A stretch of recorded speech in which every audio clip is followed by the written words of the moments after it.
আমার আপনার নবী নূর নবী দয়ার নবী রহমাতুল লিল আলামিন কে আমার আল্লাহ পাক একটা দুটো তিনটে চারটে নয় বরং তারিখ সাক্ষী দেয় আমার আল্লাহ পাক আমার নবীর 63 বছর হায়াতি জিন্দেগিতে কিছু কম বেশি 4500 মতো মুজিজা দিয়েছিলেন। 4500 মতো মুজিজা, সব মুজিজা। এত মুজিজার ভিতরে আমার নবীর সবচেয়ে পাওয়ারফুল মুজিজা কি? মুসা নবীর পাওয়ারফুল মুজিজা লাঠি, ঈসা নবীর সবচেয়ে পাওয়ারফুল মুজিজা মরা মানুষকে জীবিত করা, সুলাইমান নবীর পাওয়ারফুল মুজিজা গোটা বিশ্বের মাখলুকাতের সঙ্গে কথা বলা। আমাদের নবীর 4500 মুজিজার সবচেয়ে পাওয়ারফুল শক্তিশালী মুজিজা কি? 1500 বছর আগে আমার নবীকে আল্লাহ মুজিজা দিয়েছিলেন, শক্তিশালী মুজিজা। আল্লাহর নবী মক্কার জমিনে দাঁড়িয়ে আবু জেহেল রাসূলুল্লাহর কাছে এসে বললেন, ভাতিজা ও মুহাম্মদ, তুমি তো কথায় কথায় মুজিজা দেখাও, অলৌকিক কর্মকাণ্ড ঘটাও, তবে আজকে তোমার কাছ থেকে একটা মুজিজা দেখতে চাই। সেটা দুনিয়ায় নয়, জমিনে নয়, আসমানে। কি করতে হবে? এই মক্কার জমিনে দাঁড়িয়ে যদি আকাশের যে চাঁদটা দেখা যায়, ওই চাঁদটাকে যদি দু টুকরো করে দেখাতে পারো, আমি তোমাকে নবী মেনে নেব।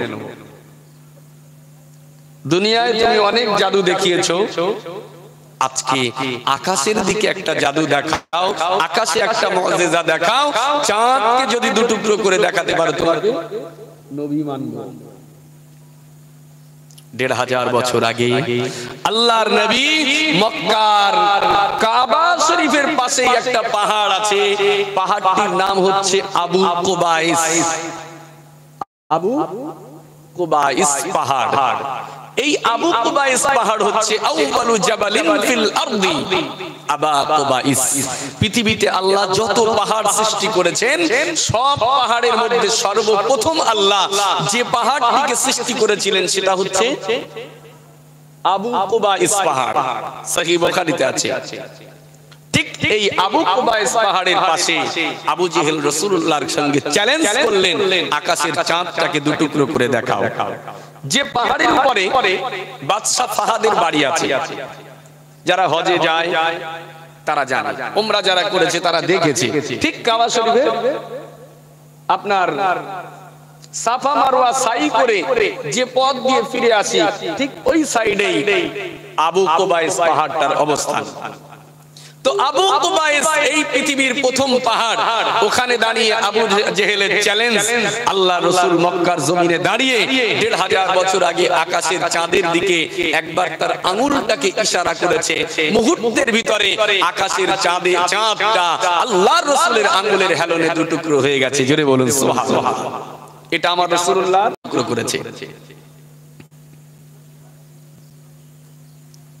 ও ভাই জানেন, আমার আল্লাহ নবীকে আল্লাহ পাক এইভাবে একটা দুটো করে মুজিজা দিতে দিতে 4500 মুজিজা দিয়েছে। আল্লাহ নবীর চাঁদ দু টুকরো করা এমন একটা পাওয়ারফুল মুজিজা আমার আল্লাহ পাক আমার নবীর এই মুজিজার কথা দিয়ে কোরআনুল মাজিদে আল্লাহ পাক স্বতন্ত্র আলাদাভাবে একটা সূরা নাযিল করেছেন। সূরাটার নাম হলো সূরাতুল কমার। চাঁদের নামে আল্লাহ সূরা নাযিল করে দিয়েছে। আমার নবীর চাঁদ দু টুকরো করার ঘটনাটা আল্লাহ পাক এই সূরাই দিয়ে শুরু করে দিয়ে আল্লাহ পাক জানান, ইকতারাবাতিস সাআতু ওয়া শাক্কাল কমার। আল্লাহ বলেন কিয়ামত নিকটবর্তী হলো, আর আমার হাবিবের আঙ্গুলের খেলনে আকাশের চাঁদটা দু টুকরো হলো। জোরে বলুন সুবহানাল্লাহ। ও মুসলমানেরা, আমার নবীর মুজিজা ঘটছে একটা দুটো করে। আল্লাহ নবী আমার মক্কার জমিনে আবার বেঈমান আবু জেহেল হাতের মুঠোতে কিছু কাকড় নিয়ে আমার রাসূলকে এসে বললেন, মুহাম্মদ, ও মুহাম্মদ, বলো বলো আমার আঙুলে আমার হাতের মুঠোতে কি আছে? যদি তুমি বলতে পারো আজকে আমি আবু জেহেল তোমাকে নবী বলে মেনে নেব। 1500 বছর আগে আল্লাহ নবী আবু জেহেলকে চ্যালেঞ্জ দিয়ে দিলেন, আবু জেহেল আপনার হাতের মুঠোতে কি আছে ওটা বলা তো দূরের কথা, আপনার হাতে যেটা আছে ওটাই যদি আমাকে নবী বলে মেনে নেয় আপনি কি আমাকে নবী মানবেন? আবু জেহেল চ্যালেঞ্জ গ্রহণ করলেন। সঙ্গে সঙ্গে আবু জেহেলের হাতের কাকড়গুলো আমার নবীকে সেদিনে নবী বলে স্বীকার করে নিয়েছিলেন। আমার নবীর মুজিজা।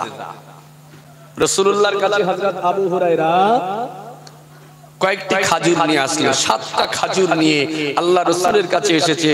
ইয়া রাসূলুল্লাহ, ওগো আল্লাহর নবী, আমার এই হাতে কয়েকটি খাজুর আছে, আপনি আমার এই খাজুরের জন্য একটু দোয়া করে দেন না, বরকতের দোয়া। রাসূলুল্লাহ আবু হুরায়রার খাজুরের জন্য বরকতের দোয়া করলেন, আল্লাহ আপনি আর আবু হুরায়রার খাজুরে বরকত দেন। রাসূলুল্লাহ দোয়া করে দিলেন। হযরত আবু হুরায়রা বলেন, ওই খাজুরটা রাসূলুল্লাহর বরকতের দোয়া করে দেওয়া কয়েকটি খাজুর নিয়ে আমি বাড়ির কোথাও রাখিনি, ওই খাজুরগুলো নিয়ে আমি আমার গাঁটিতে রেখে দিয়েছি, পাত্রে ভরে গাঁটিতে রেখেছি, কোন জায়গায় ফেলে বিয়জ্জতি হতে দেয়নি।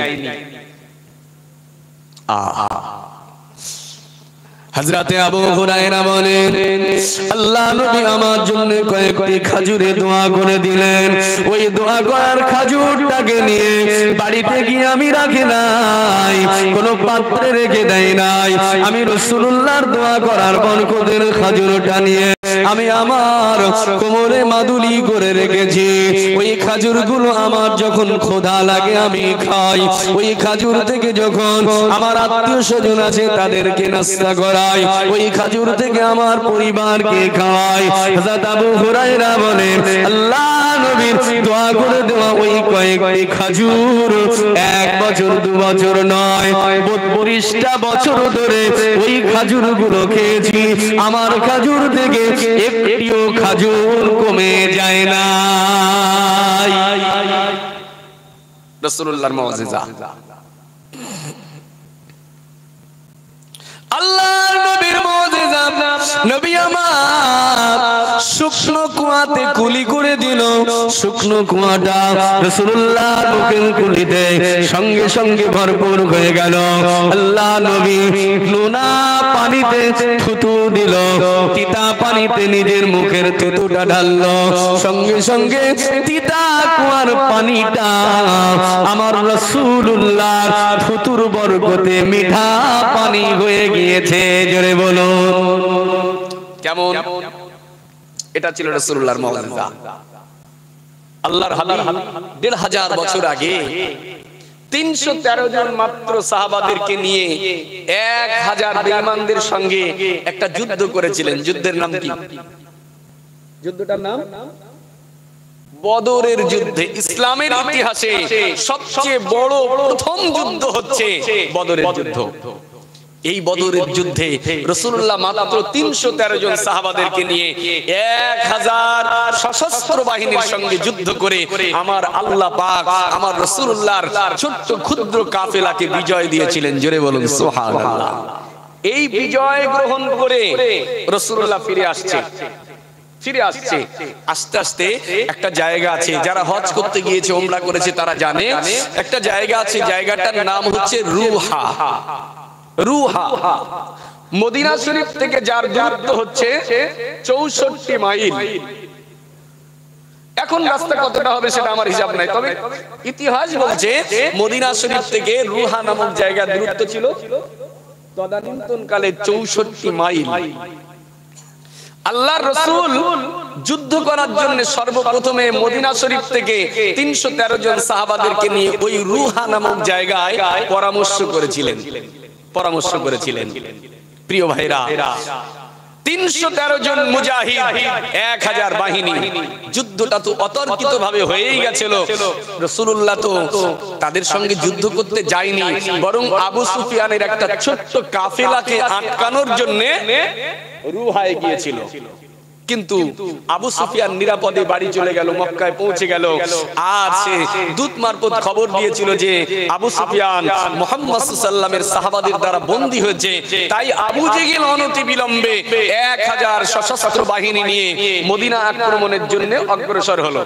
রাসূলুল্লাহ যখন এই খবরটা পেয়েছে, 313 জন সাহাবা, ক্ষুদ্র বাহিনী, তাদের সঙ্গে পরামর্শ করছে, ও আমার সাহাবারা, আমরা আজকে যুদ্ধে যাব কি যাব না? 1000 বাহিনীর সঙ্গে যুদ্ধ করতে হবে। সাহাবাদের ভিতরে কেউ কেউ বলতে লাগলো, হুজুর না, আমরা তো ক্ষুদ্র বাহিনীকে আটকানোর জন্য এসেছি। আবু সুফিয়ানের ছোট্ট একটা কাফেলা, সে তো চলে গেছে। এখন আমাদের জন্য 1000 সশস্ত্র বাহিনী, তাদের সঙ্গে যুদ্ধ করার ক্ষমতা আমাদের নেই, আমরা পারবো না, তাই যুদ্ধ করতে আমরা চাই না। দুই একজন সাহাবা দ্বিমত করলো। এদিকে আমার আল্লাহ পাক কোরআনুল মাজিদের আয়াত নাজিল করে দিয়ে আমার রাসূলকে অভয় বাণী দিয়েছে, হাবিব আপনি যুদ্ধ করেন, আপনার বিজয় হবে। আল্লাহ পাক কোরআনের আয়াত নাজিল করে দিয়ে বলেন, হাবিব, কোরআনের ভিতরে এসেছে, ইয ইয়াইদুকুমুল্লাহু ইহদা তাইফাতাইন আন্নাহা লাকুম তাওয়াদ্দুনা আন্না গায়রা যাতিশ শাওকা তাকুনু লাকুম ইউরিদুল্লাহ আইয়ুহিদ্দাল হাক্কা। আল্লাহ পাক কোরআনের আয়াত নাজিল করে রাসূলুল্লাহকে অভয় বাণী দিলেন, হাবিব আমি দুই দলের ভিতরে যে কোনো একটা দলের উপরে আপনাকে বিজয় দেব, হয় আবু সুফিয়ানের ওই বাহিনী, আর না হলে আবু জেহেলের ওই বাহিনীর যে কোনো একটার উপরে আমি বিজয় দেব। আল্লাহ রাসূল বিজয় ঘোষণা আগেই পেয়ে গেছে, তাই রাসূলুল্লাহ তো যুদ্ধের জন্য প্রস্তুত আছে, কিন্তু দুই একজন সাহাবী দ্বিমত করছে। এমন সময় রাসূলুল্লাহ সাহাবাদের এবারে একটা একটা করে পরামর্শ নিচ্ছে। মুহাজির সাহাবাদের মধ্য থেকে হযরত আবু বকর সিদ্দিককে রাসূলুল্লাহ বললেন, আবু বকর যুদ্ধ করব না, আমরা বাড়িতে যাব। হযরত আবু বকর হুজুর বললেন, হুজুর যুদ্ধ করতে আমি আবু বকর রাজি আছি, জোরে বলুন সুবহানাল্লাহ। তারপরে হযরত উমরকে জিজ্ঞেস করলেন, উমর আমরা 1000 বাহিনীর সঙ্গে যুদ্ধ করব কিনা? হযরত উমর বললেন, হুজুর আমরা যুদ্ধ করতে রাজি আছি।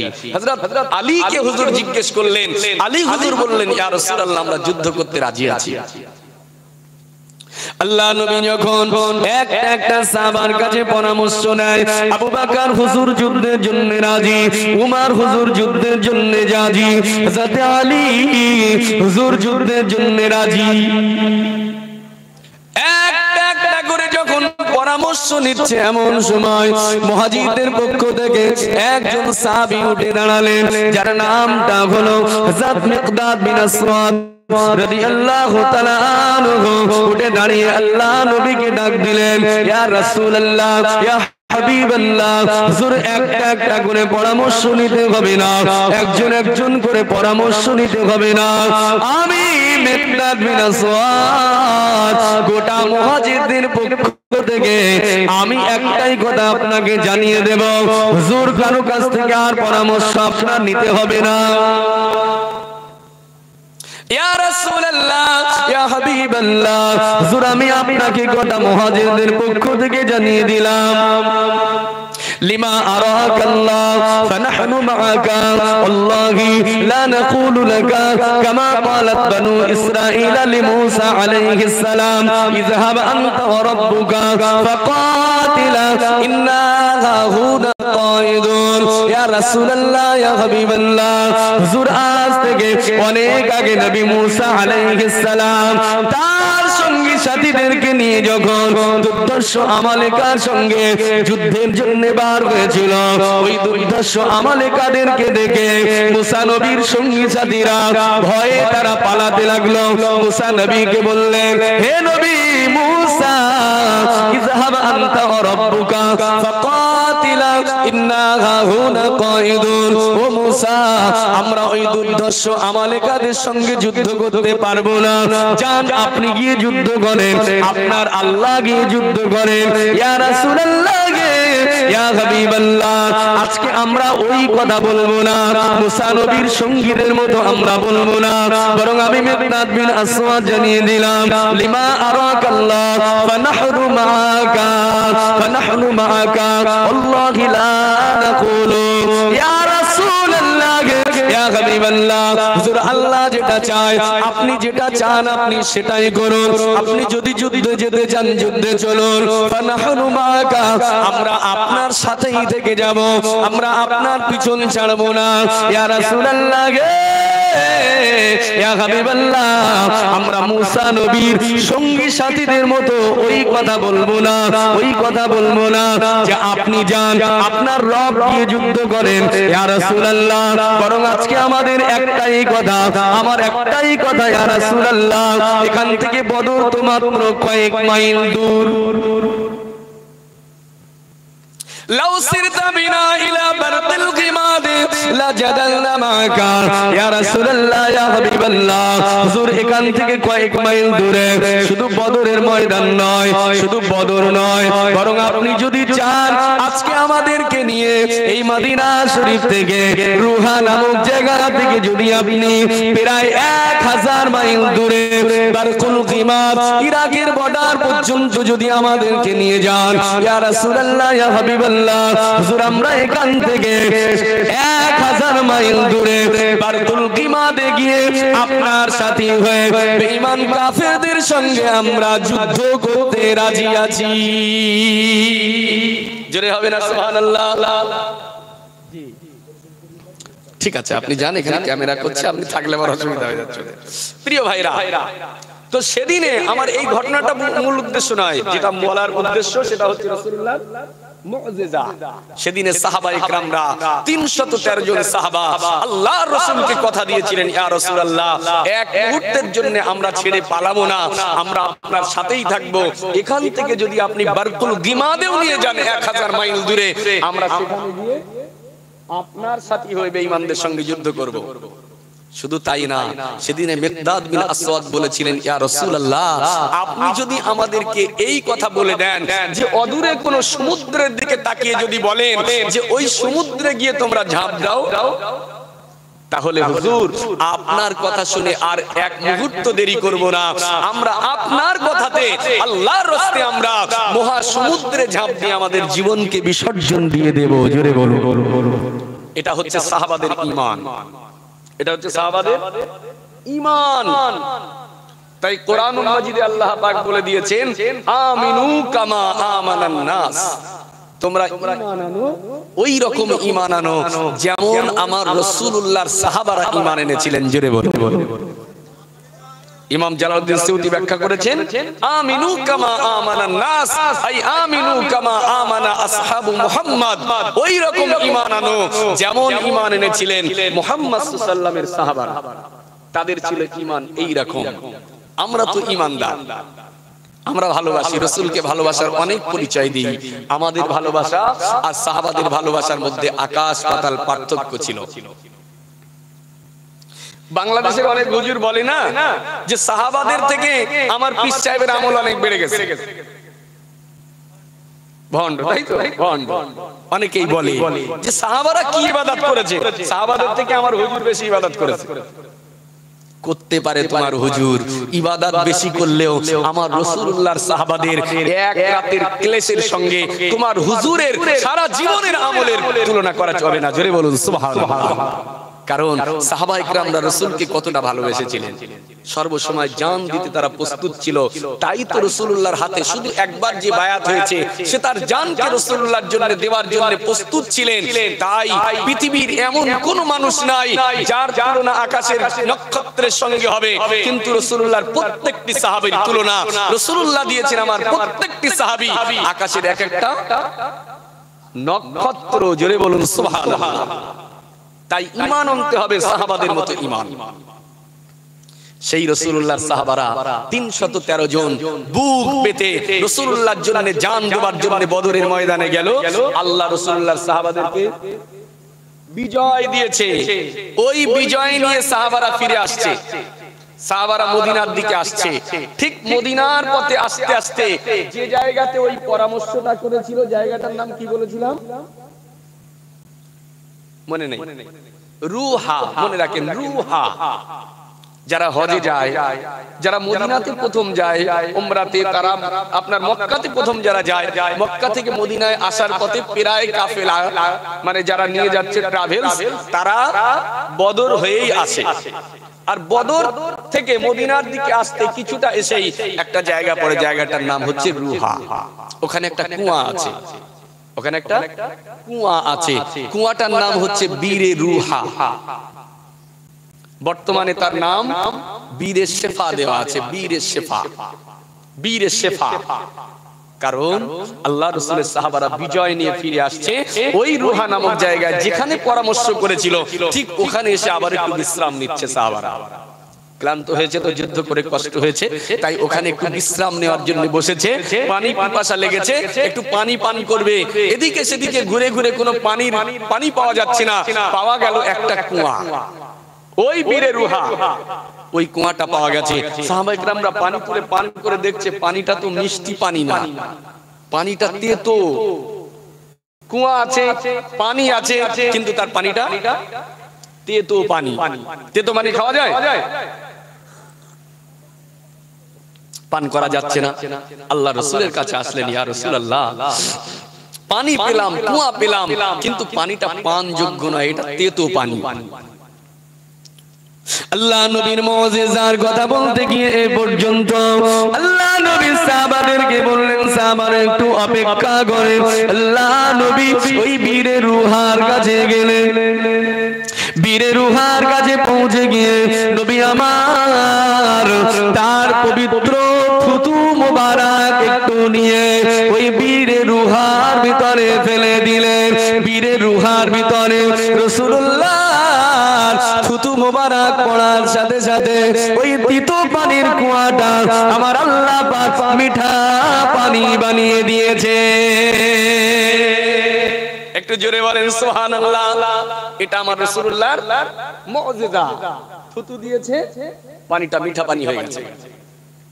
হুদায়বিয়ার সন্ধির সময় হুদায়বিয়াতে একটা কুয়া আছে, ওই কুয়া আছে কিন্তু সেটা শুষ্ক কুয়া, কুয়াতে পানি নেই।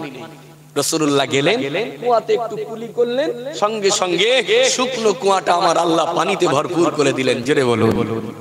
এসব ছিল আমার রাসূলুল্লাহর মুজিজা, মুজিজা। এইভাবে 4500 মুজিজা।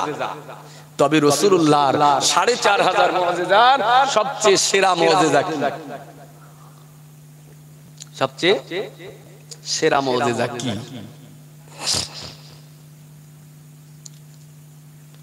মুসলমানের ছেলেরা, মুসা নবীর সেরা মুজিজা লাঠি, ঈসা নবীর সেরা মুজিজা মরা মানুষকে জিন্দা করা। এই মুজিজাতে মানুষ ঈমান এনেছে। আমার নবীকে আল্লাহ পাক 1000 বছর আগে 4500 মুজিজা দিয়েছিলেন। চাঁদ টুকরো করা নবীর মুজিজা, এটা আমার নবীর পাওয়ারফুল মুজিজা হলেও সবচেয়ে বড় মুজিজা নয়। আবু জেহেলের রাতের কাকড়গুলো কথা বলা, এটা সেরা মুজিজা নয়। আবু হুরায়রার হাতের খেজুর 32 বছরের অধিক সময় ধরে খাওয়া, এটা নবীর শ্রেষ্ঠ মুজিজা নয়। শুষ্ক কুয়াটা রাসূলুল্লাহর কুলিতে ভরপুর হয়ে যাওয়া, এটা শ্রেষ্ঠ মুজিজা নয়।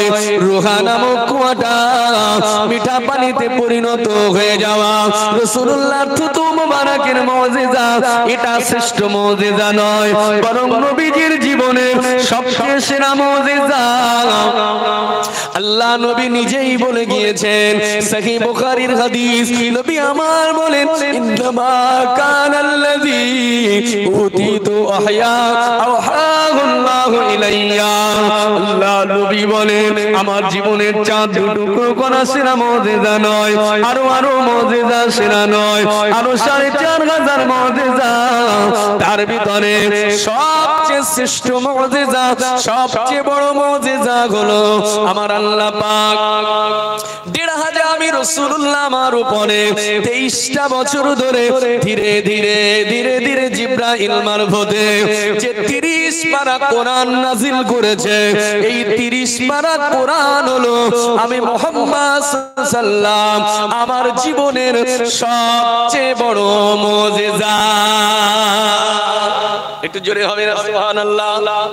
নবীজির সবচেয়ে বড় মুজিজা কোরআন। কোরআন এটা হচ্ছে আমার নবীর জীবনের সবচেয়ে পাওয়ারফুল মুজিজা। সব যুগের নবীদের মুজিজা দেখে মানুষ ঈমান এনেছে, আমার নবীর মুজিজা দেখেও ঈমান এনেছে। আমার নবীর শুধু মুজিজা নয়, আমার রাসূলুল্লাহর ব্যবহারেও মানুষ ইসলাম কবুল করেছে। আল্লাহর হাবিব ১৫০০ বছর আগে তার উত্তম মাধুর্যপূর্ণ ব্যবহার মক্কার কুফফারের দলেরা, ইহুদি খ্রিস্টানের দলেরা, তারা রাসূলুল্লাহর ব্যবহার দেখেছে, ইসলাম কবুল করেছে। এসো ভাই।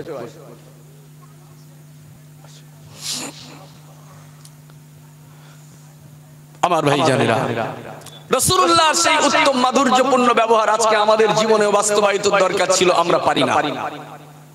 আল্লাহর হাবিব তার ব্যবহার কেমন ছিল? নূর নবী রাহমাতুল লিল আলামিন মিশকাতের হাদিস প্রমাণ দিয়েছে, আল্লাহ রাসূলের ব্যবহারে মানুষ ইসলাম কবুল করেছে। আল্লাহর হাবিবের কাছে একদিন একজন ইহুদি এসেছে।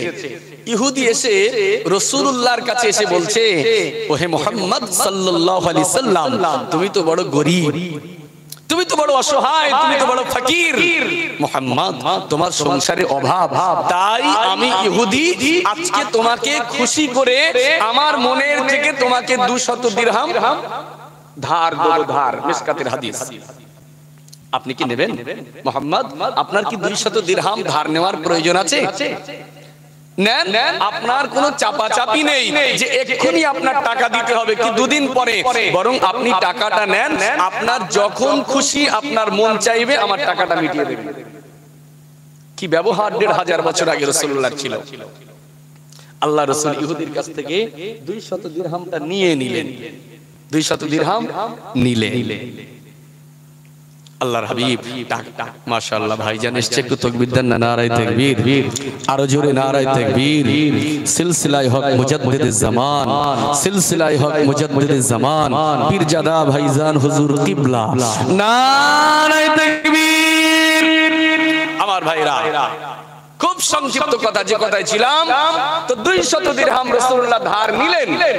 নেওয়ার পর রাসূলুল্লাহ কি কয়েকদিন মাত্র যেতে না যেতে মদিনার রাস্তা দিয়ে হেঁটে হেঁটে যাচ্ছে একা একা।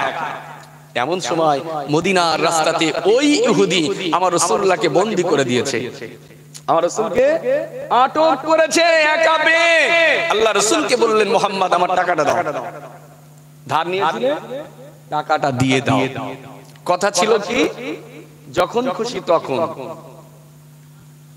আর ইহুদি কয়েকদিন যেতে না যেতে টাকা চাইছে। আমাদের সাথে যদি এই ব্যবহার কেউ করতে, শক্তি থাকলে তাকে ছাড়তাম না। আমার রাসূলুল্লাহ ইহুদিকে কিছুই বললেন না, ইহুদি রাসূলকে বন্দী করে কষ্ট দেয়। আল্লাহর নবী বললেন, ভাই ইহুদি, কথা তো এই ছিল না। ইহুদির একটাই কথা, আমার টাকা দিয়ে তবেই ঘরে যাও। আল্লাহ নবী ইহুদির উপরে চোখ গরম করলেন না, মেজাজ গরম করলেন না। ইহুদিকে ডেকে বলে, ভাই আমাকে বাড়িতে যেতে দাও। ইহুদির একটাই কথা, আপনাকে এখানে টাকা দিয়েই তবে ঘরে যেতে হবে। আল্লাহ নবী বললেন, ইহুদি টাকা তো আমি এখন দিতে পারবো না, তবে শোনো, আজিনা আজলিসু মাকা, টাকা না দিতে পারলেও তুমি যতক্ষণ চাইবে আমাকে বন্দী রাখবে। আমি রাসূলুল্লাহ তোমার কাছেই রাস্তার মাঝে বন্দী হয়ে থাকতে চাই। জোরে বলুন সুবহানাল্লাহ। রাসূলুল্লাহ মেজাজ গরম করে না, ইহুদির উপরে রাগ করে না। মদিনার মসজিদ নববী শরীফে রাসূলুল্লাহকে পাওয়া যায় না। জোহর আসর মাগরিব রাসূলুল্লাহ হাজির নাই। আল্লাহর হাবিবের সাহাবারা চিন্তিত, কোথায় নবী, রাসূলুল্লাহ কোথায়? মুসলমানের ছেলেরা, নওজোয়ান তরুণেরা, জোহরের ওয়াক্তে নবী মদিনার মসজিদে নাই, আসরের ওয়াক্তে নবী আমার মদিনার মসজিদ নববী শরীফে নাই। মাগরিবের নামাজের পরে সাহাবায়ে কেরামেরা খবর পেলেন আল্লাহর নবীকে ইহুদি রাস্তার মাঝাতে বন্দী করে রেখেছে। আল্লাহ নবীর খবরটা পেয়ে সাহাবায়ে কেরামেরা ছুটলেন। যাতে ওমর লঙ্গা তলোয়ার খানা নিয়ে ছুটে ছুটে আল্লাহ নবীর দরবারে গিয়ে বলেন, ইয়া রাসূলুল্লাহ, ইয়া হাবিবাল্লাহ, হুজুর একবার আপনি ইশারা করুন, আমার তলবারে এই ইহুদির মাথাটা ধরে রাখবে না। আল্লাহ নবী ওমরকে ডেকে বলে, বাবা ওমর, ও বাবা ওমর, ইহুদির উপরে এমন গরম হয়েও না, মেজাজ গরম করো না ইহুদি। ও ইহুদি, ইহুদি, ও উমার, ইহুদির উপরে মেজাজ গরম করো না, বরং আমি রাসূলুল্লাহ বলি, যাও তুমি বাড়িতে গিয়ে 200 দিরহাম নিয়ে ইহুদির ঋণটাকে পরিশোধ করে দাও। এটাই উত্তম হবে। যাও 200 দিরহাম এনে ঋণটা পরিশোধ করো। হযরত উমর বাড়ির দিকে রওনা হলেন, টাকা আনতে যাবে। আল্লাহ রাসূল ডাকলেন, উমর 200 দিরহাম নয়, আরো 20 দিরহাম বেশি করে নিয়ে এসো। জোরে বলুন সুবহানাল্লাহ। কেন ইয়া রাসূলুল্লাহ? আল্লাহর হাবিব বললেন, উমর, ইহুদি আমাকে ধার দিয়েছে, ইহুদি আমাকে ধার দিয়ে উপকার করেছে, তাই আমি রাসূলুল্লাহ খুশি হয়ে তাকে 20 দিরহাম বেশি দিতে চাই। জোরে বলুন সুবহানাল্লাহ।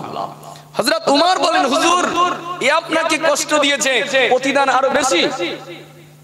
আল্লাহর হাবিব বললেন, উমর, সাহিবুল হাক্কি মাকালা, যে ব্যক্তি হকদার হয়, পাওনাদার হয়, তার দুটো কথা বলার অধিকার আছে।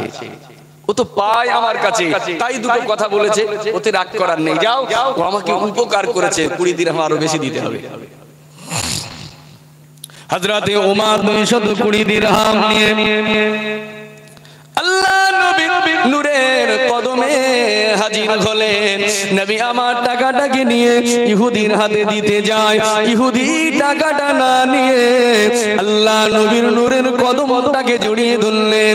ইয়া রাসূলুল্লাহ, ইয়া হাবিবাল্লাহ, হুজুর আপনি আমাকে মাফ করুন, হুজুর আপনি আমাকে ক্ষমা করুন, হুজুর আমি খামাখায় আপনাকে কষ্ট দিতে চাই না। ইয়া রাসূলুল্লাহ, ইয়া হাবিবাল্লাহ, হুজুর আমি তাওরাতের ভিতরে পড়েছি, আপনাকে আমি চিনতে চেয়েছি। তাওরাতের ভিতরে আখিরি জামানার নবীর সূরাত, আখিরি জামানার নবীর সিরাত বর্ণিত আছে। তাওরাতের মধ্যে জেনেছি আখিরি জামানার যিনি নবী হবেন তার আদর্শ তিনি বলবেন, সিলমান কাতাকা ওয়াফু আম্মান যালামাকা। ইয়া রাসূলুল্লাহ, ইয়া হাবিবাল্লাহ, তাওরাতের ভিতরে লেখা আছে যিনি আখিরি জামানার নবী, ওই নবী কখনো আত্মীয়তার বন্ধনকে ছিন্ন করবে না, আত্মীয়তার বন্ধনকে নষ্ট করবে না। আর ওই নবীর আরেকটা আদর্শ হবে ওয়াফু আম্মান যালামাকা। ওই নবীর কথা, যদি কেউ অত্যাচার করে, অত্যাচারীর বদলা অত্যাচার নয়, কেউ অত্যাচার করলে তার বদলা দেবে ক্ষমা দিয়ে। ইয়া রাসূলুল্লাহ, ইয়া হাবিবাল্লাহ, হুজুর আপনি আমাকে, আমি আপনাকে চিনতে চেয়েছিলাম, সত্যি আপনি সেই আখিরি নবী কিনা? তাওরাতের কথা মতো আপনার আদর্শ তো মিল হয়ে গিয়েছে। আমি আজকে জানতে পেরেছি আপনি হলেন সেই আখিরি জামানার নবী। তাই আজকে আপনি আপনার নূরের হাতটা বাড়িয়ে দিয়ে আমি ইহুদি আমাকে ঈমানের কালেমাটা পড়িয়ে চিরতরের মতো মুসলমান বানিয়ে নিলি। আরেকটু জোরে বলে, এই ব্যবহার দেখেও মানুষ ইসলাম কবুল করেছে। রাসূলুল্লাহর আদর্শে মানুষ ইসলাম কবুল করেছে। সুমামা বিন উসালকে 3 দিন বেঁধে রাখা হলো মদিনার মসজিদ নববী শরীফে। ঘটনা আমি আর আগাবো না। 3 দিন বেঁধে রাখা হলো। সুমামা বিন উসাল ইসলাম কবুল করেনি, বুখারীর মধ্যে এসেছে। 3 দিন পরে রাসূলুল্লাহ সুমামা বিন উসালের দড়িটা খুলে দিয়েছে। 3 দিন পরে সুমামা বিন উসাল বাঁধা অবস্থায় ইসলাম কবুল করেনি। রাসূলুল্লাহর আদর্শ 3 দিন ধরে দেখেছে। 3 দিন পরে রাসূলুল্লাহ ছাড় দিয়েছে, সুমামা মদিনার মসজিদ ছেড়ে পালিয়ে গিয়েছে। কাউকে কিছু বলল না, ছুটে পালিয়ে গিয়ে মদিনার মসজিদের অদূরে একটি কুয়াতে গোসল করে পবিত্র হয়ে ছুটে ছুটে মদিনার মসজিদে নববী শরীফে হাজির হলেন। আল্লাহর হাবিবের কাছে বললেন, ইয়া রাসূলুল্লাহ, আমি আপনার অনেক বিরোধিতা করেছি, আপনার শত্রুতা করেছি, তাই আপনি আমাকে বন্দী করেছিলেন। হুজুর, আজকে আমাকে ক্ষমা করে দিয়ে আপনি আমাকে ইসলাম কবুল করিয়ে নেন। কেন? কি জন্য? সুমামা, 3 দিন তোমাকে বাঁধা ছিল, এই 3 দিন তোমার কি ভয় লাগেনি? তুমি ইসলাম কবুল করলে না? আজকে কেন ছাড় পেয়ে ইসলাম কবুল করতে এসেছো? সেদিনে সুমামা বিন উসাল যে জবাব দিয়েছিলেন, সেই জবাব আজকে যে বেঈমানের দলেরা টিভির পর্দায় বসে বসে নূর নবীর আরশচুম্বী সম্মানের উপরে আঘাত করে, রাসূলুল্লাহর চরিত্রের উপরে আঘাত করে, রাসূলুল্লাহর ব্যাপারে তারা বলে মুহাম্মদ মানুষকে ধরে ধরে তলোয়ারের ভয় দেখিয়ে দেখিয়ে, হত্যার ভয় দেখিয়ে দেখিয়ে ইসলাম কবুল করেছে। সেদিনে সুমামা বিন উসালের জবাব ছিল, ইয়া রাসূলুল্লাহ, যদি আপনি আমাকে বাঁধা অবস্থায় হত্যাও করতেন তাও আমি ইসলাম কবুল করতাম না। কারণ আমি আপনার 3 দিন ব্যবহার দেখেছি, আপনার সাহাবাদের ব্যবহার দেখেছি, আপনার আদর্শ দেখে আমি মুগ্ধ হয়েছি যে না, আপনি কোনো খারাপ মানুষ নয়। আজকের আমার বেঁধে রাখার আগ পর্যন্ত আমার নজরে আপনি ছিলেন পৃথিবীর সবচেয়ে খারাপ মানুষ। আমাকে যেদিন বেঁধেছেন তারপর থেকে আমি জানতে পেরেছি আকাশের নিচে জমিনের উপরে আপনার থেকে ভালো মানুষ, আপনার মতো সৎ চরিত্রের মানুষ পৃথিবীর জমিনে আর দুটো নাই। জোরে বলুন সুবহানাল্লাহ। ইয়া রাসূলুল্লাহ, ইয়া হাবিবাল্লাহ, হুজুর 3 দিন পর্যন্ত ইসলাম কবুল না করার পিছনে কারণ আছে। আপনি সত্য নবী, আপনি আখিরি জামানার নবী, এতে কোনো সন্দেহ নাই। এক আল্লাহ, তিনি সৃষ্টিকর্তা, তার দেওয়া আপনার আনিত ইসলাম পৃথিবীর সত্য ধর্ম। ইয়া রাসূলুল্লাহ, ইয়া হাবিবাল্লাহ, হুজুর ইসলাম কবুল করার ব্যাপারে 3 দিন পর্যন্ত অপেক্ষা করার পিছনে যথেষ্ট কারণ আছে।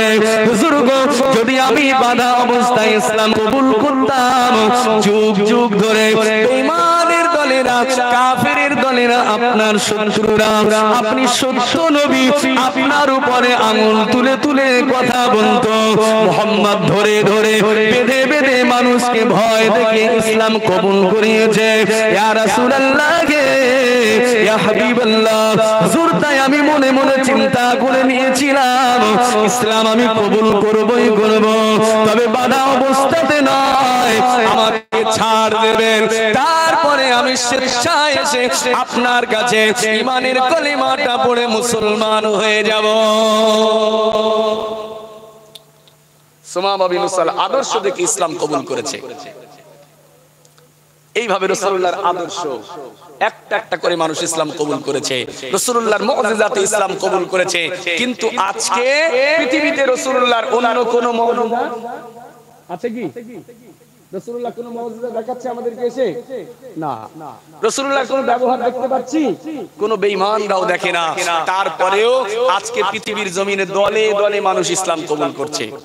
আর যারা ইসলাম কবুল করছে তারা আমাদের মতো এরকম চল্টু বল্টু সাধারণ কোনো হুজুর নয়, চল্টু বল্টু কোনো হুজুর নয়, আমাদের মতো সাধারণ কোনো মানুষ নয়, বরং যারা ইসলাম কবুল করছে তারা বড় বড় বৈজ্ঞানিক, তারা বড় বড় দার্শনিক, তারা বড় বড় ঐতিহাসিক, তারা বড় বড় সাহিত্যিক। কোরআন পড়ছে, কোরআনের বিজ্ঞানময় তথ্য, কোরআনের দার্শনিক তথ্য, কোরআনের ঐতিহাসিক তথ্য, কোরআনের সাহিত্যপূর্ণ ভাষা দেখে ঈমানের কলিমা পড়ে মুসলমান হচ্ছে। জোরে বলুন সুবহানাল্লাহ।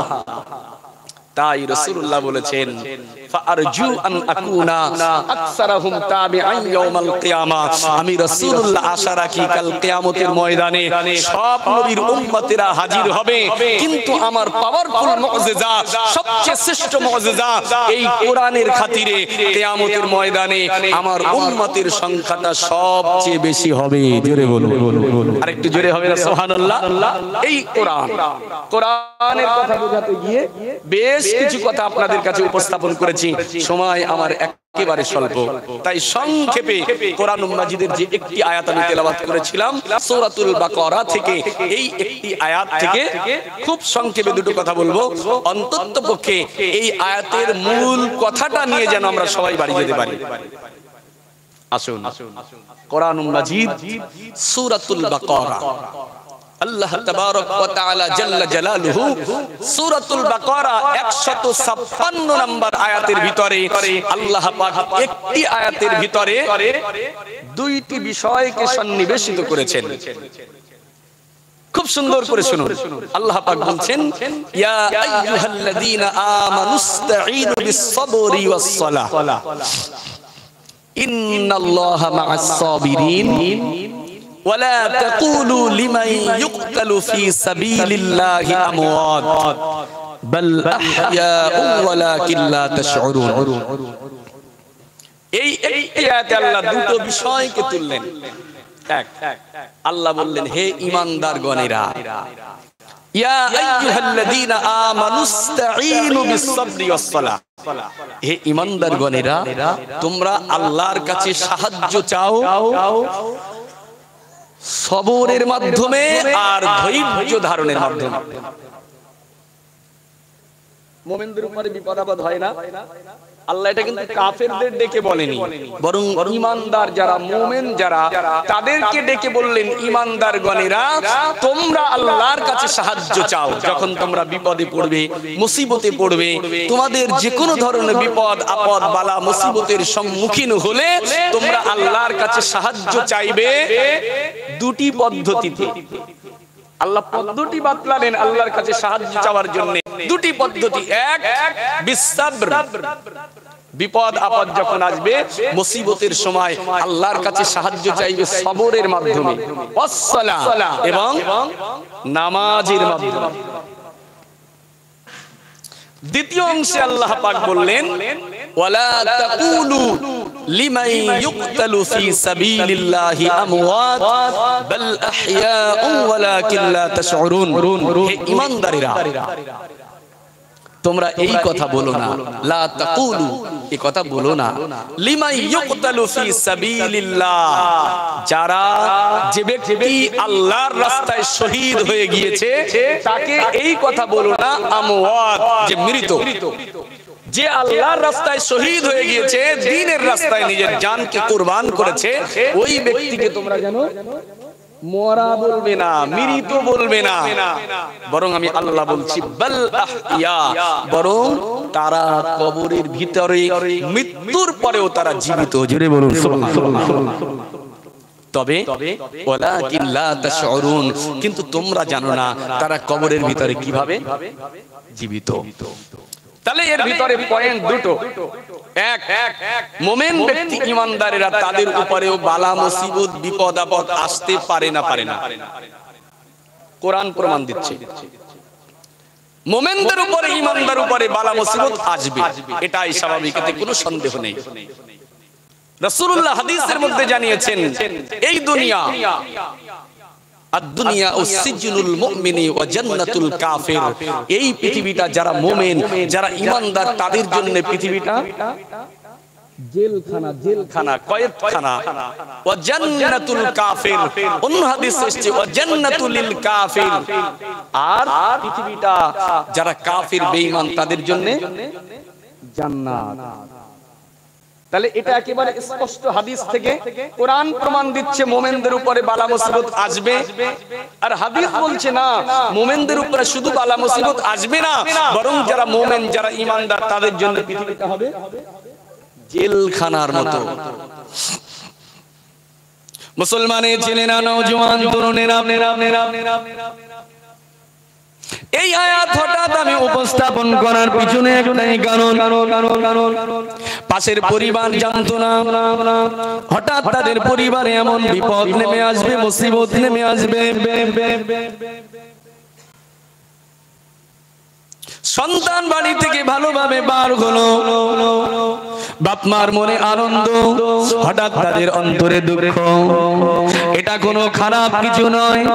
মুসলমানের ছেলেরা আল্লাহ পাক এটাই জানিয়ে দিলেন, ঈমানদারেরা বিপদ আপদ বালা মুসিবত আসবে, তবে ওই বিপদ আপদে পড়ে বালা মুসিবতে পড়ে আল্লাহ পাকের কাছে সাহায্য চাও। দুইটি পদ্ধতিতে আল্লাহ সাহায্য চাইতে বললেন। এক, আল্লাহ বললেন ইস্তাঈনু বিস-সাবরি, সবরের মাধ্যমে ধৈর্য ধারণের মাধ্যমে আল্লাহর কাছে সাহায্য চাও। ওয়াস-সালাত, এবং নামাজের মাধ্যমে নামাজের ভিতরে আল্লাহ পাকের কাছে সাহায্য চাইতে হবে। জোরে বলুন সুবহানাল্লাহ। ও মুসলমানেরা আমার, ঈমানদারের উপরে বালা মুসিবত আসবেই আসবে।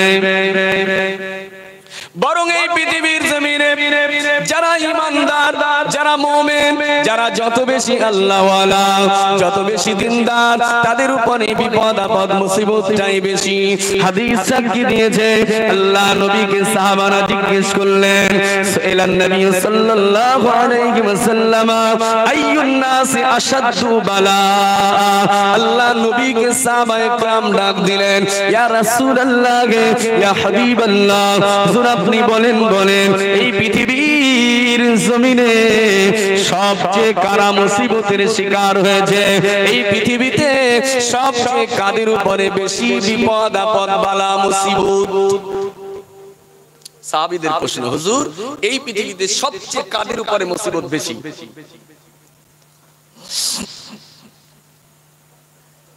আল্লাহ নবী জবাব দিলেন, আল-আম্বিয়া আলাইহিমুস সালাম সুম্মাল আমসালু ফাল আমসাল ইয়াবতালি আর-রাজুলু আলা হাসবি দীনিহি ফাইন কানা ফি দীনিহি সুলবা ইশতাদ্দা বালাউহু ওয়া ইন কানা ফি দীনিহি রিক্কাতুন হুব্বিনা আলাইহি ওয়া মা যালা কাযালিক হাত্তা ইয়ামশি আলাল আরদি মা লাহু যামবুন। হাদিস সাক্ষী দিয়েছে, আল্লাহ নবীকে যখনই জিজ্ঞেস করলেন, হুজুর বলেন এই পৃথিবীতে সবচেয়ে কারা বেশি মুসিবতের শিকার? আল্লাহ নবী জবাব দিলেন, ও সাহাবী শুনেন শুনেন, এই পৃথিবীর জমিনে সবচেয়ে তারাই বেশি মুসিবতের শিকার।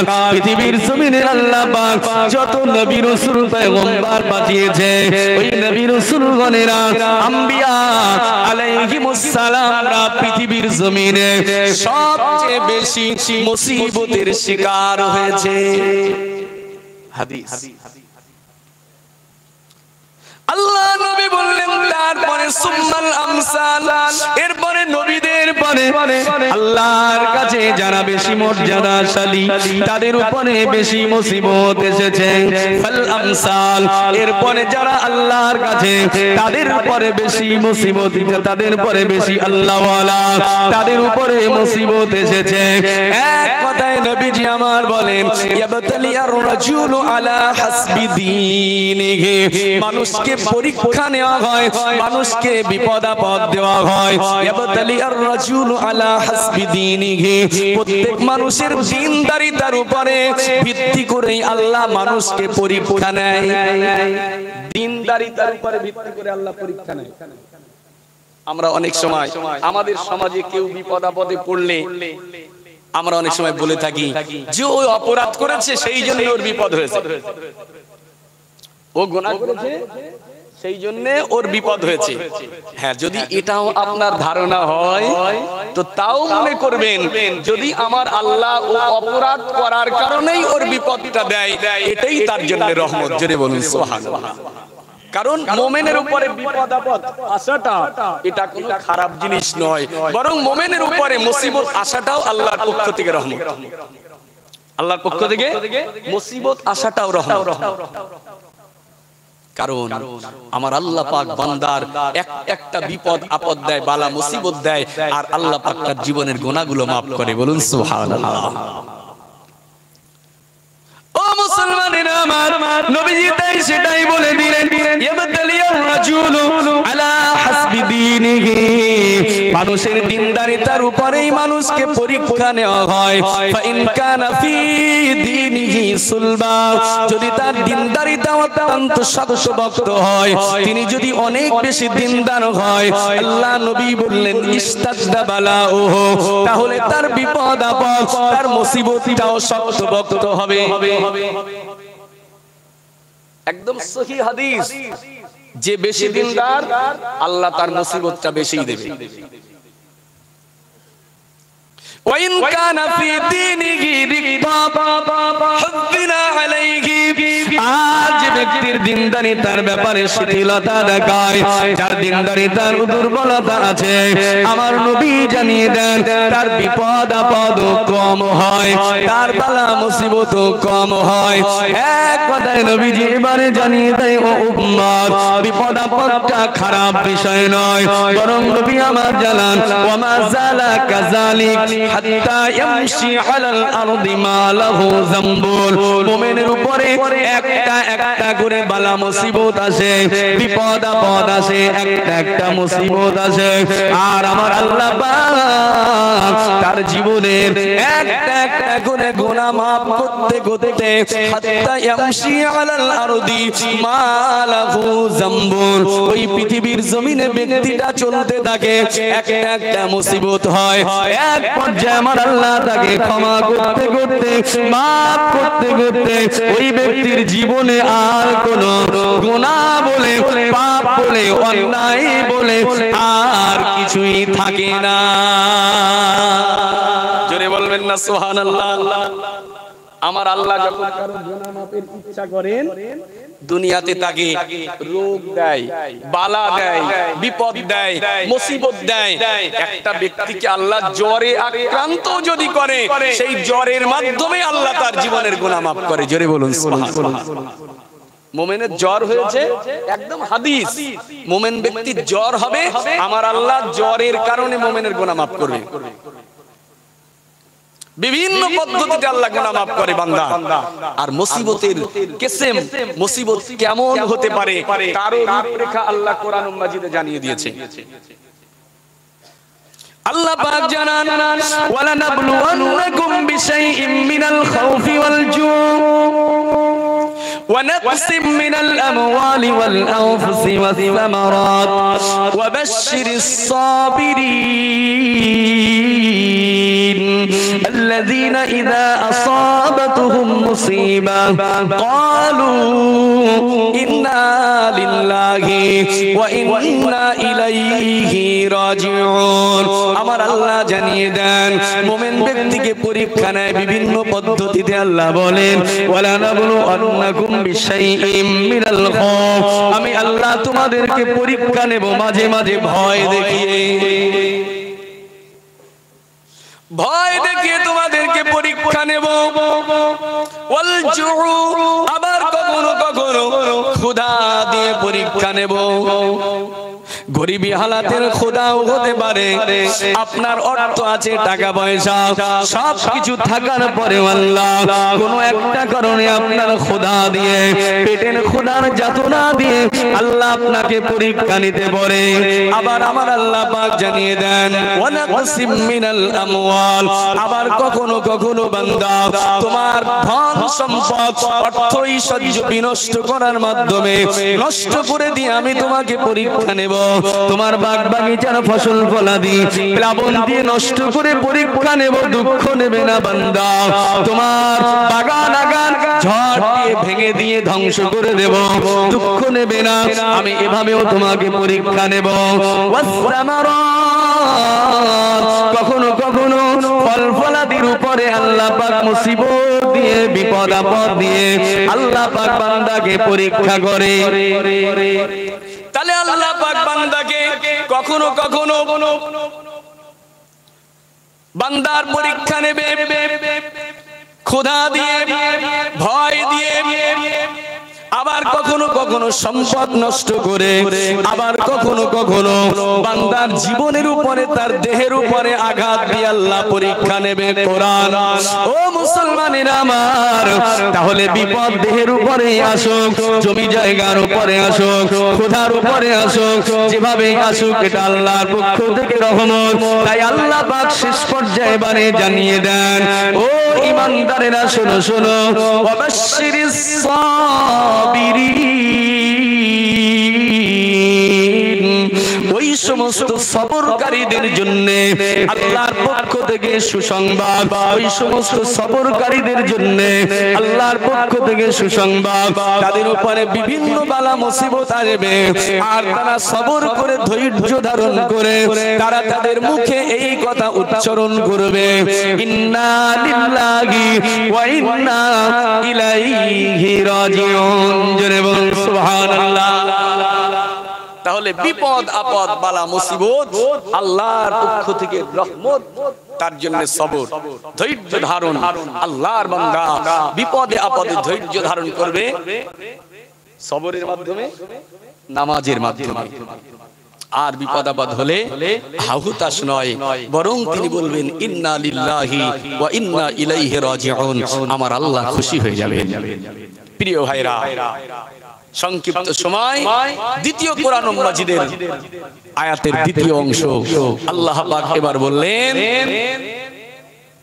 ওয়ালা তাকুলু লিমান ইউকতালু ফি সাবিলিল্লাহি আমওয়াত, ওয়ালা তাকুলু লিমান ইউকতালু ফি সাবিলিল্লাহি আমওয়াত বাল আহইয়াউ ওয়ালাকিন লা তাশউরুন।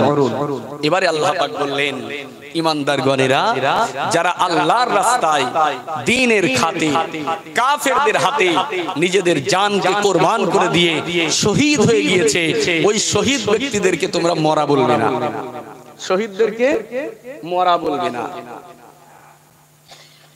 এই যে আগের আয়াতে বিপদ আপদ নবীদের উপরে বেশি, তারপরে মর্যাদাশালী ব্যক্তিদের উপরে যে মুসিবত একটা একটা স্তরে আল্লাহ বলেছে, সে ব্যাপারে নবীদের উপরে যে কেমন মুসিবত এসেছে, আল্লাহর ওলিদের উপরে কেমন মুসিবত এসেছে, তার একটা একটা উদাহরণ দিতে অনেক সময় যাবে। সংক্ষিপ্ত সময়, আর 2-10 মিনিট হয়তো সময় আছে, তাই দ্বিতীয় অংশের উপরে ছোট্ট করে কিছু কথা আল্লাহ পাক বললেন, যারা দ্বীনের খাতে, ইসলামের খাতে কাফেরদের হাতে নিজেদের জানকে কুরবান করে দিয়ে শহীদ হয়ে গিয়েছে, ওই শহীদদেরকে যেন মরা বলবে না, তাদেরকে মরা বলে ডাকবে না, বরং বাল আহইয়া, তারা জীবিত, তোমরা বুঝতে পারো না। তাহলে কোরআনুল মাজিদের এই আয়াতের দ্বিতীয় অংশের স্পষ্ট আল্লাহ পাক বললেন, যারা দ্বীনের রাস্তায় জান কুরবান করে তারা মরা নয়। আপনি ঘরেতে আছেন, বাড়িতে আছেন, দ্বীনের রাস্তায় জান কুরবানের সবচেয়ে শ্রেষ্ঠ পদ্ধতি হচ্ছে জিহাদের ময়দানে গিয়ে নিজের জান বিসর্জন দেওয়া। 1500 বছর আগে রাসূলুল্লাহর সাহাবারা সেটা দেখিয়েছে। রাসূলুল্লাহ যখন তাদেরকে ডাক দিয়েছে জিহাদের জন্য, সাহাবারা সর্ব অবস্থায় জিহাদ করার জন্য প্রস্তুত ছিলেন।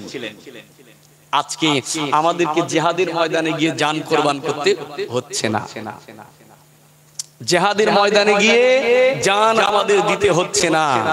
তবে যদি কোনোদিন ডাক আসে, জিহাদের ডাক যদি কোনোদিন হয়, তাহলে সেদিনে মুমিনের অন্তরে এই তামান্না রাখতে হবে, যদি আল্লাহ জিহাদের জন্য ডাক দেয়, তাহলে আমার এই জানটা জিহাদ করতে গিয়ে দ্বীনের রাস্তায় বিসর্জন দেব।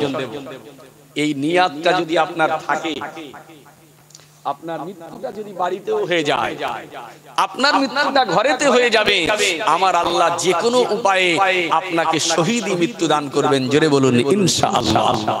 কারণ আল্লাহ পাক বলেছেন, আল্লাহ রাসূল বলেছেন, যে ব্যক্তি জুমার রাতের মৃত্যুবরণ করে, জুমার রাতে অথবা জুমার দিনে যে ব্যক্তির মৃত্যু হয়, ওই ব্যক্তি আল্লাহর দরবারে শহীদ বলে গণ্য হয়। যে ব্যক্তি হঠাৎ আকস্মিকভাবে দুর্ঘটনায় মৃত্যুবরণ করে, দেওয়াল চাপা পড়ে অথবা পানিতে ডুবে, আমার আল্লাহ পাক, আল্লাহর হাবিব বলেন, ওই ব্যক্তি আল্লাহ পাকের দরবারে শহীদ হিসাবে গণ্য হয়। যে ব্যক্তি পেটের রোগে মারা যায়, মাবতুন, পেটের অসুস্থতায়, পেটে বিভিন্ন রোগ হয়, আলসার হয়, অনেকে ডায়রিয়ায় মারা যায়, আমাশায় মারা যায়। এই সব রোগগুলো পেটের রোগ। যদি কোনো ইমানদার পেটের রোগ নিয়ে মৃত্যুবরণ করে, আমার আল্লাহ পাক তাকেও শহীদই মৃত্যু দান করেন। জোরে বলুন সুবহানাল্লাহ। আপনি তামান্না রাখবেন শহীদই মৃত্যুর, আমার আল্লাহ পাক যে কোনো উপায়ে, যে কোনো ওসিলায় আপনাকে ঘরে মৃত্যু দেবে, অথচ আল্লাহ শহীদ হিসাবে কিয়ামতের ময়দানে তুলবে। জোরে বলুন সুবহানাল্লাহ। প্রিয় ভাইরা, সেই শহীদদের ব্যাপারে আল্লাহর ঘোষণা, তোমরা শহীদদেরকে মরা বলো না। আজকে একদল লোক, একদল হুজুর, তারা তো বলছে নবী মরে গেছে। তারা বলে নবী মরে গেছে, রাসূল মারা গেছে। স্পষ্ট কথা, ব্যাখ্যা ছাড়াই নবীজি মারা গেছে। বাংলাদেশে এক হুজুরকে প্রশ্ন করা হয়েছিল, আপনারাও শুনতে পারেন, ইউটিউব, ফেসবুক, বিভিন্ন জায়গায় তা আছে। কোন এক হুজুরকে প্রশ্ন করলো যে রাসূলুল্লাহ কি জীবিত? কবরে নবীকে কি হায়াতুন নবী বলা যাবে? এক কথায় কোরআন মাজিদে একটা আয়াত উল্লেখ করলেন, ইন্নাকা মাইয়িতুন ওয়া ইন্নাহুম মাইয়িতুন। তিনি বলে দিলেন কোরআন মাজিদে আল্লাহ পাক তিনি নূর নবীকেই জানিয়ে দিয়েছেন, হাবিব আপনি মৃত্যুবরণ করবেন, ইতিপূর্বে নবীরা তারাও মৃত্যুবরণ করেছে। এই আয়াত তুলে নবীর ব্যাপারে লাগিয়ে দিলেন, নবীজি মারা গেছে, নবীকে জীবিত নবী বলা যাবে না। হ্যাঁ, এটা তো ঠিক। পৃথিবীতে যত নবী, রাসূল, পয়গম্বর, যত সৃষ্টিকুল এসেছে, সকল সৃষ্টিকে আল্লাহ মৃত্যুর স্বাদ আস্বাদন করাবে। সকলের তো স্বাভাবিক মৃত্যুটা হবেই, কিন্তু মৃত্যুর পরে সমস্ত নবীদেরকে আল্লাহ কবরের ভিতরে জীবিত রেখেছেন। তারা জীবিত, হায়াতুন নবী। যত নবী, রাসূল, পয়গম্বর এসেছেন, আদম নবী থেকে আমাদের নবী পর্যন্ত যত নবী, রাসূল, পয়গম্বর সকলেই কবরের ভিতর জীবিত। এটা আমাদের আকীদা, এটা আমাদের আকীদা। আল-আম্বিয়া আলাইহিমুস সালাম আহইয়াউন ফি কুবুরিহিম ওয়া ইউসাল্লুন। প্রত্যেক নবীরা তারা নিজ নিজ কবরের ভিতরে জীবিত। শুধু জীবিত নয়, বরং নবী আলাইহিমুস সালামরা তারা জীবিত হালাতে কবরের ভিতরে নামাজ পর্যন্ত পড়ে থাকেন। জোরে বলুন সুবহানাল্লাহ। নবীদের ব্যাপারে মৃত্যুর তকমা, অথচ আল্লাহ শহীদদেরকে জীবিত বলেছে। না, শহীদরাও কবরে মরা নয়, বরং তারা কবরে জীবিত। তাদেরকে আল্লাহর পক্ষ থেকে রিজিক দেওয়া হয়, তারা কবরে খাদ্য খায়, খাওয়া দাওয়া করে। আমার ভাই জানেরা, আমার নবীদের ব্যাপারে আকীদা, নবীরা মৃত নয়, তারা কবরের মধ্যে জিন্দা। সব নবী জিন্দা। মুসা নবী তিনি কবরে জীবিত আছে, তার পক্ষে সহিহ মুসলিমের ভিতরে হাদিস এসেছে, সুনান ইবনে মাজার ভিতরে হাদিস এসেছে, নবীরা যে কবরে জীবিত। মুসা নবীর ব্যাপারে স্পষ্ট হাদিস রাসূলুল্লাহ বলেছেন। আল্লাহ পাক আমার আপনার নবী, নূর নবী, দয়া নবীকে ১৫০০ বছর আগে তার নিজের আরশে আজিমে ডেকে আল্লাহ নবীর সঙ্গে দিদার দিয়েছিলেন। যে সুযোগ আদম নবী থেকে ঈসা পর্যন্ত, ঈসা নবী আলাইহিস সালাম পর্যন্ত কোন নবী, রাসূল, পয়গম্বর পান নাই। সব নবী আল্লাহকে দেখার তামান্না করেছিলেন, আল্লাহ দিদার চেয়েছিলেন। আমার আল্লাহ কারো মর্যাদা, কারো দিদারকে কবুল করেননি। মুসা নবীর অনুনয় বিনয় আল্লাহ পাক মুসা নবীকে বলেছিলেন, মুসা লান তারানি, ও মুসা আমাকে কখনোই তুমি দেখতে পাবে না।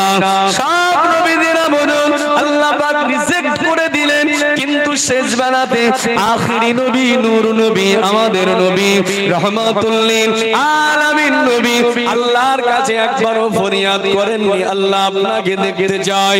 অথচ আমার আল্লাহ পাক নিজেই আমার রাসূলের উপরে খুশি হয়ে, সন্তুষ্ট হয়ে আমার রাসূলকে তিনি নিজেই দিদার দেওয়ার জন্য হাবিবের ঘরেতে বাহন পাঠিয়ে দিয়েছিলেন। ও ভাই জানেনা, ওই মেরাজ রজনীতে আমার আল্লাহ নবী বলেন, আল্লাহ পাক যে রাতে আমার মেরাজ দিয়েছিলেন, মারারতু আলা মূসা লাইলাতা উসরিয়া বি ইনদাল কাসীর بالأحمر وهو قائم يصلي في قبره الله আমি রাসূলুল্লাহ যেদিন আল্লাহ মেরাজ দিয়েছিলেন ওই মেরাজ রজনীতে মক্কা শরীফ থেকে নিয়ে আমি যখন বাইতুল মুকাদ্দাসের দিকে যাচ্ছিলাম বাইতুল মুকাদ্দাসের যাওয়ার পথে প্রতিমধ্যে মিশর যখন অতিক্রম করছি মিশর অতিক্রম কালে মিশরের লাল মাটির কবরের উপরে দাঁড়িয়ে দাঁড়িয়ে হযরত নবী মূসাকে আমি রাসূলুল্লাহ নামাজ পড়তে দেখেছি তাহলে মূসা নবী তার কবরের উপরে জীবিত আছে মুসলিম শরীফ ফাদাইলুল আম্বিয়া এই পরিচ্ছেদের ভিতরে ফাদাইলি মূসা আলাইহিস সালাম এই পরিচ্ছেদে মূসা নবীর ব্যাপারে এই হাদিস বর্ণিত হয়েছে যে মূসা নবী তার কবরের উপরে নামাজ পড়ছে তাহলে মূসা নবী তার কবরের ভিতরে জীবিত হাদিস সাক্ষী দিচ্ছে যদি কোন মাশাআল্লাহ মাশাআল্লাহ আমার ভাইরা সকলে একটু উঠে দাঁড়ান না একটু তাজিমে দাঁড়ান নারায়ে তাকবীর আরো জোরে নারায়ে তাকবীর সিলসিলায়ে হক মুজাদ্দিদে জামান সিলসিলায়ে হক মুজাদ্দিদে জামান পীরজাদা ভাইজান হুজুর কিবলা পীরজাদা ভাইজান হুজুর কিবলা নারায়ে তাকবীর ভাইরা আপনারা বসেন যতটুকু বললাম আল্লাহ শোনার থেকে আমল বেশি করার তৌফিক দিন আল্লাহ ঠিক আছে আসসালামু আলাইকুম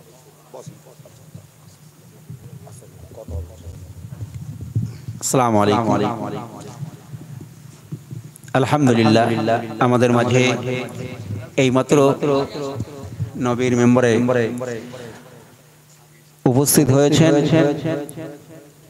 পীরজাদা জনাব আলা হযরত মাওলানা আসিম বিল্লাহ ভাইজান